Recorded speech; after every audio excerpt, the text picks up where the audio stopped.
Ahora la novela histórica creo que hace más falta que nunca, porque los historiadores españoles siguen, desgraciadamente, con una tremenda desafección hacia el pasado y, sobre todo, hacia contar el pasado a la gente que no tiene por qué conocer nuestra historia, pero que necesita saber su historia para saber lo que somos a partir de donde venimos.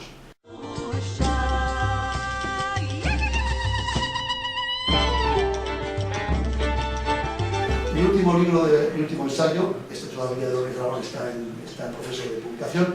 Mi último libro de ensayo publicado es La Corona de Aragón, Manipulación, Mito e Historia.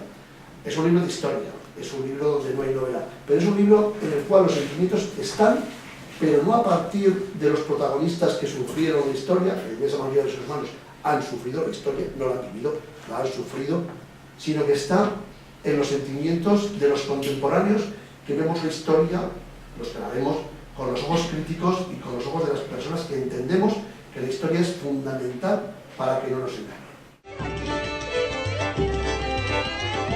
Bueno, la novela histórica es, por tanto, un arma formidable para crear conciencia de lo que somos a partir de lo que hemos sido.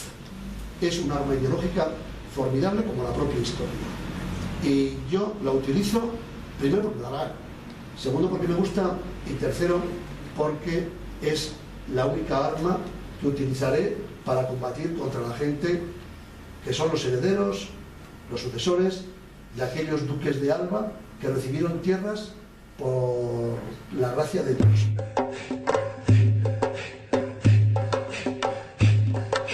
La manipulación de la historia sigue siendo algo absolutamente brutal en nuestro tiempo, ¿no? Y con el caso de la Corona de Aragón, Cataluña, España, etcétera, ya es algo absolutamente insoportable. Bueno, la novela histórica es, por tanto, un arma formidable para crear conciencia de lo que somos a partir de lo que hemos sido. Es un arma ideológica formidable como la propia historia.